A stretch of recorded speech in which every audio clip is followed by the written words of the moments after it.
Hi guys, welcome you all once again to our channel fun technique.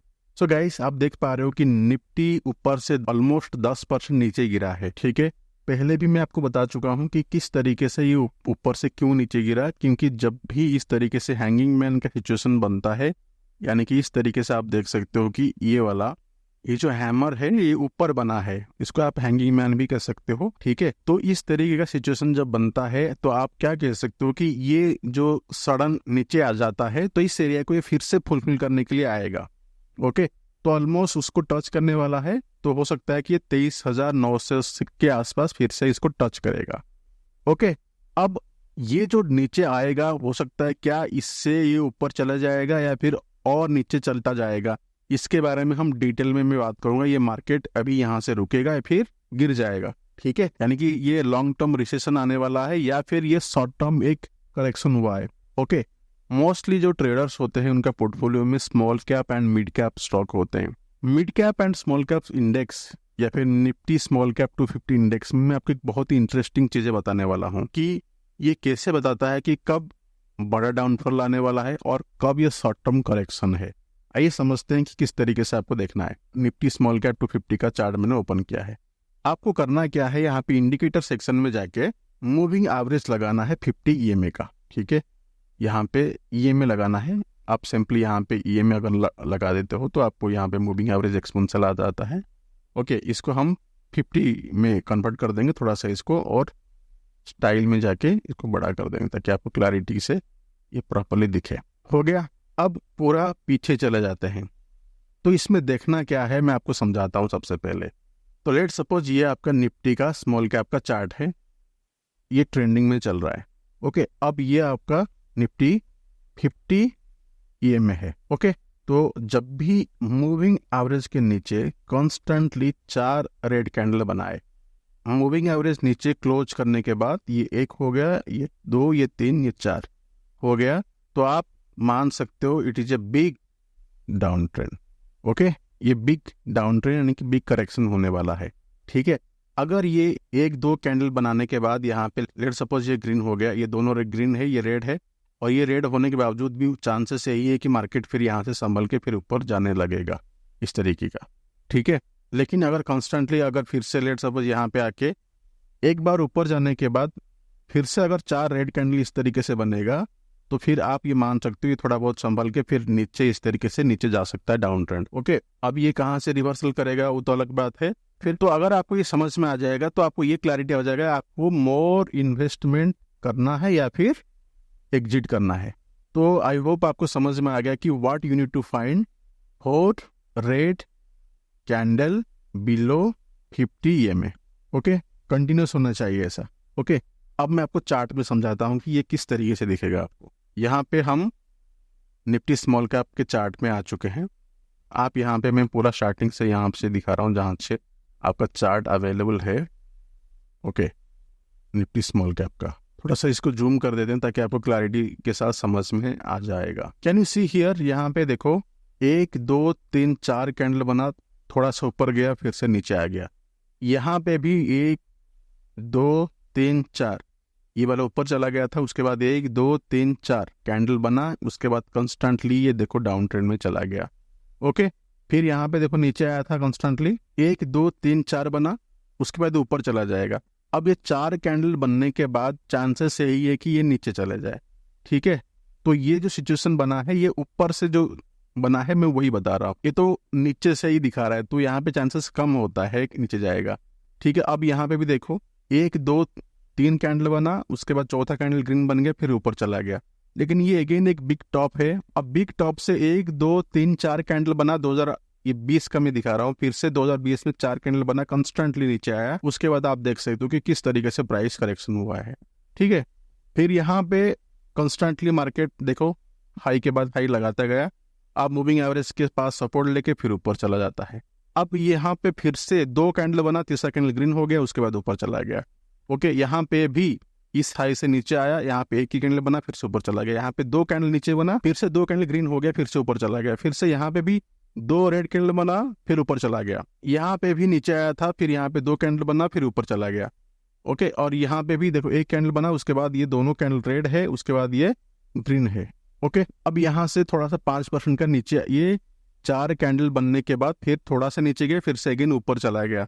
Okay, अब यहाँ पे देखो 1 2 3 4 candle यहाँ पे भी बना, तो फिर यहाँ से जो डाउन ट्रेंड आया, बड़ा डाउन ट्रेंड आया। ठीक है, अगेन यहाँ पे आप देखोगे तो 3 ही रेड कैंडल है, उसके बाद ग्रीन कैंडल है, तो ऊपर चला गया। यहाँ पे भी अगर आप देखोगे लगातार 4 कैंडल है, 1 2 3, ये एक रेड कैंडल ही है, ये आपको ऊपर क्लोजिंग दिखा रहा है, इसीलिए आपको ये ग्रीन कैंडल दिख रहा है। मैं आपको दिखाता हूँ निफ्टी स्मॉल कैप में जनवरी 9 है, मैं आपको जनवरी 9 का डेट दिखाता हूँ। अब देख सकते हो ये वाला। ओके, यहाँ से प्राइस नीचे आया है, क्योंकि इस क्लोजिंग से ये ऊपर क्लोजिंग हुआ है, शायद इसी वजह से ये रेड दिखा रहा है आपको। ओके, देन उसके बाद कंस्टेंटली प्राइस नीचे आया, अगेन ऊपर चला गया। ठीक है, अब देखो यहाँ पे 3 कैंडल बनाया रेड, उसके बाद ग्रीन हो गया। अब यहाँ पे भी लगातार 3 कैंडल रेड बनाया, उसके बाद फिर से ग्रीन हो गया। ओके, तो जब 4 कैंडल कंस्टेंटली नहीं बन रहे, 4 कैंडल जब कंस्टेंटली बनेगा मूविंग एवरेज के नीचे, कंस्टेंटली प्राइस नीचे आएगा, तो वहाँ पे एक रेड सिग्नल है कि मार्केट और नीचे जा सकता है। यहाँ पे भी 2 कैंडल बना, फिर ऊपर चला गया। अब यहाँ पे 1 कैंडल बना, उसके बाद ऊपर चला गया। अब इस सिचुएशन पे मार्केट अभी जहाँ पे है, अभी यहाँ पे देख सकते हो कि 1 कैंडल बना, 2 कैंडल बना, यहाँ पे तीसरा कैंडल बाउंस किया है, चौथा कैंडल रेड बना है। तो इन चारों कैंडल में से लगातार 4 कैंडल रेड नहीं बनी है, that is a big relief. ठीक है, तो मोस्ट प्रोबेबली चांसेस यही है कि हो सकता है कि ये थोड़ा सा नीचे और आ जाए, जैसे कि मैं आपको बताया था निफ्टी का चार्ट के द्वारा, क्योंकि ये कंप्लीट नहीं हुआ है, अभी थोड़ा सा और गिरावट दिखा सकते हैं, यानी कि 23,900 तक। ठीक है, हो सकता है कि थोड़ा सा और नीचे आ जाए, उसके बाद बाउंस करे। तो ये एक सिचुएशन नंबर 1 है। कंस्टेंटली जब भी 4 बार कैंडल बना है, उसके बाद ही करेक्शन आता है, बड़ा करेक्शन के बारे में बात कर रहा हूँ, अदरवाइज ये स्मॉल रिट्रेसमेंट होते हैं। ठीक है, ओके, सो गाइज अभी हम निफ्टी के बारे में स्टडी करेंगे कि निफ्टी जब भी बड़ा करेक्शन दिया है, मिनिमम हम ये मेजर करते हैं कि ये जो मार्केट में बात हो रही कि बड़ी करेक्शन आएगी। ओके, उसी लिए अभी हम चेक करेंगे कि निफ्टी नीचे से कितना बड़ा बड़ा करेक्शन दिखाया है। तो अभी हम बात करेंगे कि निफ्टी के बारे में, कि निफ्टी में बड़ा करेक्शन कब कब आया है और कब, उस टाइम पे सिचुएशन निफ्टी का क्या था, उसके बारे में हम जानेंगे। देखो, सबसे पहले मैं अभी 2000 से स्टार्ट कराता हूँ। देखो 2000 में ऊपर से यहाँ पे निफ्टी गिरा है। अगर हम नीचे से ही कैलकुलेशन कर लेते हैं कि कितना परसेंट गिरा था, ऑलमोस्ट 100%, यानी कि 100% मतलब क्या, नीचे से ऊपर से 50% गिरा होगा। ठीक है, लेकिन ऊपर जाने के लिए तो आपको 100% का मूवमेंट चाहिए, राइट। तो ये आप देख सकते हो कि 2000 में एक गिरा था, और इससे एक गिरावट से पहले जो सबसे ग्रीन कैंडल है बड़ा वाला, ये वाला कौन सा है, फरवरी। ओके, आप इस चीज को मार्क कर रखिएगा।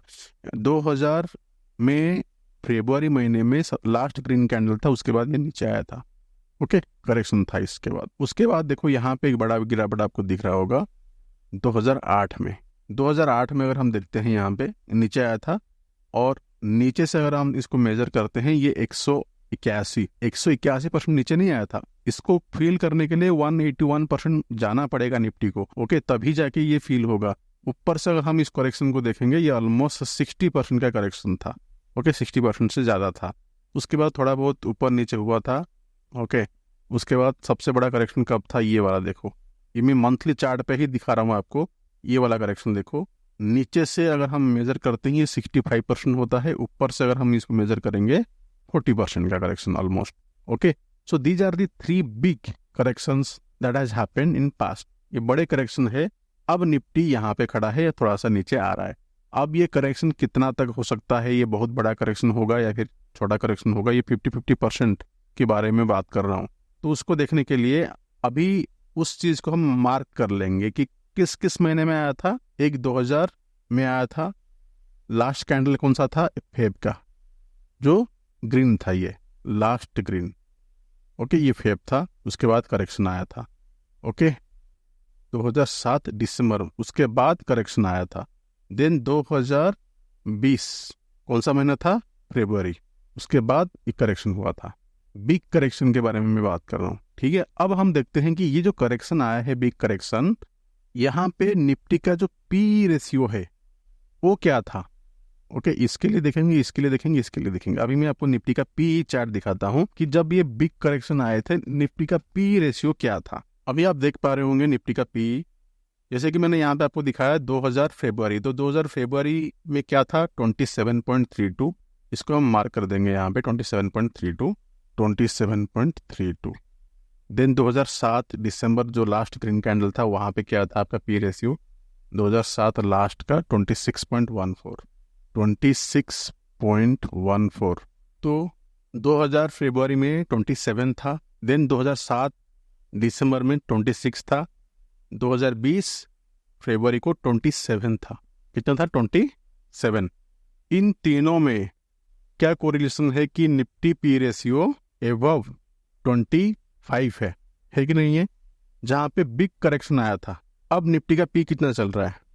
23, 23, 23, कंस्टेंटली 22, 23 के बीच में चल रहा है। ओके, तो यहाँ पे आपने देख लिया कि यहाँ पे ये ओवरली एक्सपेंसिव नहीं है कि यहाँ पे बहुत बड़ा करेक्शन आ जाएगा। ठीक है, तो इसका मतलब क्या है? बिग करेक्शन तो नहीं होने वाला है। ओके, तो ये बहुत बड़ा करेक्शन नहीं होने वाला है ना। अभी करना क्या है? देखो निफ्टी का चार्ट में अगर आप देखोगे, जैसे कि मैंने आपको बताया पहले 2000 निफ्टी का चार्ट में अभी अगर हम देखते हैं तो ये सबसे पहले यहाँ तक आएगा।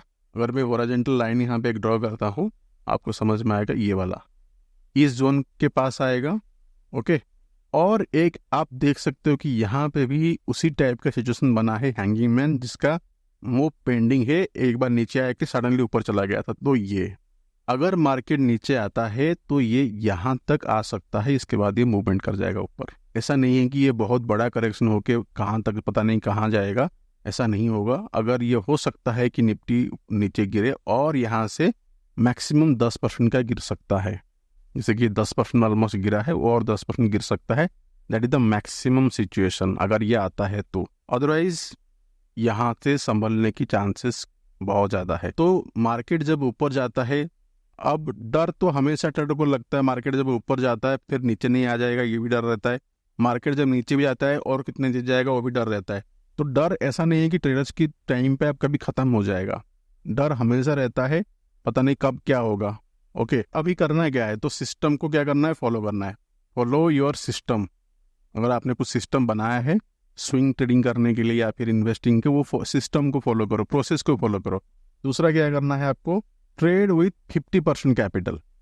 ठीक है, ये आपको करना है। 50% से नीचे कैपिटल, यानी कि ऐसा नहीं कि बहुत ज़्यादा पोजीशन आपने इन्वेस्टिंग में लगा दिया, एटलीस्ट मैक्सिमम 50% में आपको करना है। लेकिन बहुत सारा ट्रेडर ऐसा है जो ऑलरेडी पोजीशन ले चुके हैं और फंस चुके हैं ऊपर, ब्रेकआउट में ट्रेड कर करके वो फंस चुके हैं अभी। तो वो क्या कर सकते हैं? मार्केट जब रिट्रेस करेगा, यानी कि जब इस तरीके से ऊपर जाके नीचे आया है, अब थोड़ा सा जैसे रिट्रेस करेगा, आप यहाँ पे पोजीशन स्क्वायर अप कर सकते हो। ओके, क्या कर सकते हो? पोजीशन को स्क्वायर अप कर सकते हो। ठीक है, इसको जाने दो, एक बार इसको थोड़ा समझ जाओ। अगले कब से? ये महीना और नेक्स्ट महीना, क्योंकि नेक्स्ट महीना में क्या है? इलेक्शन है यूएसए का, उसका रिजल्ट आएगा। ठीक है, तो यूएसए में भी जब सत्ता परिवर्तन होगा, डोनाल्ड ट्रंप या फिर कमला, दोनों में से जो भी आएगा, वहाँ पे एक चांसेस है कि कुछ बिग मूव दिखेगा ग्लोबल मार्केट में। ठीक है, तो ये अक्टूबर महीना तो ख़त्म होने वाला है, अक्टूबर एंड नवंबर, ये 2 महीने में आपको चेक करना है, थोड़ा सा संभल के पोजीशन लेना है। इस टाइम पे आप क्या करोगे? लर्निंग पे फोकस करो, टाइम दो फॉर लर्निंग। उसके बाद हम देखेंगे तो निफ्टी के लिए कौन से इंपॉर्टेंट लेवल है। एक होता है 23,900 एंड 21,300। मैं यहाँ पे लिख देता हूँ 23,900। ओके, यहाँ तक आएगा S1 and S2 will be 21,800। Mostly this is the support, यहाँ तक ये जा सकता है and this is the max can retrace. Okay, उसके बाद ये फिर ऊपर जाने लगेगी। समझ रहे हो? तो आई होप मैंने आपको क्लियरली बता दिया। तो आज इस वीडियो में आपको क्लियरिटी के साथ बताया कि एग्जैक्टली मार्केट में क्या हो रहा है और क्या होने वाला है। सबसे पहले हमने क्या देखा कि स्मॉल कैप में जब भी 4 कैंडल रेड बनता है तो बिग करेक्शन होता है बिलो 50 EMA। उसके बाद हमने क्या देखा? बिग करेक्शन जब भी आया है निफ्टी में, ओके, एबव 25 पी रेशियो। ठीक है, ये 2 मेजर है बिग करेक्शन के लिए। तो सपोर्ट, मेजर सपोर्ट कहाँ पे है? जो मैंने बताया इस तरीके से जो हैंगिंग मैन पैटर्न्स बना है, ये जो लो है, कौन सा लो है? Number 1 23,900, number 2 21,800। ओके, तो ये सारे लेवल्स है। अभी करना क्या है, फिर से मैं आपको समरी दे देता हूँ। करना क्या है, 50% कैपिटल के साथ ट्रेड करो। दूसरा, आपको 50% कैपिटल के साथ ट्रेड करो जो ऑलरेडी आपने लिए हो। आप क्या कर सकते हो, अगर आप स्क्वायर अप करना चाहते हो, देखो शॉर्ट टर्म के लिए अगर आप जो लिए हो उसको स्क्वायर अप कर सकते हो। अगर आप बहुत ज़्यादा लॉसेस हो गया, आप इसको एग्जिट नहीं किया या फिर किसी वजह से आपने होल्ड कर लिया है, तो आप इसको एग्जिट कर लेना बाउंस बैक में, ठीक है। तीसरा, फॉलो योर सिस्टम, कि आप इसको नंबर कुछ भी कर सकते हो, ओके। चौथा, learn as much as possible, ठीक है। Okay, so that's it guys. I hope मैंने आपको क्लियरली बता दिया कि क्या मार्केट में सिचुएशन है, क्या हो सकता है, क्या होने वाला है और कहाँ से कहाँ जाने वाला है। Okay, that's it in this content. मेरा ये रिस्पॉन्सिबिलिटी था कि मैं आपको बताऊं, कुछ चीज़ें शेयर करूं जो मैं नोटिस कर रहा हूं मार्केट में, ताकि आप एक इन्फॉर्म डिसीजन ले सको। ओके, अगर ये वीडियो अच्छा लगा कमेंट में ज़रूर बताना, and like share and subscribe. Bye.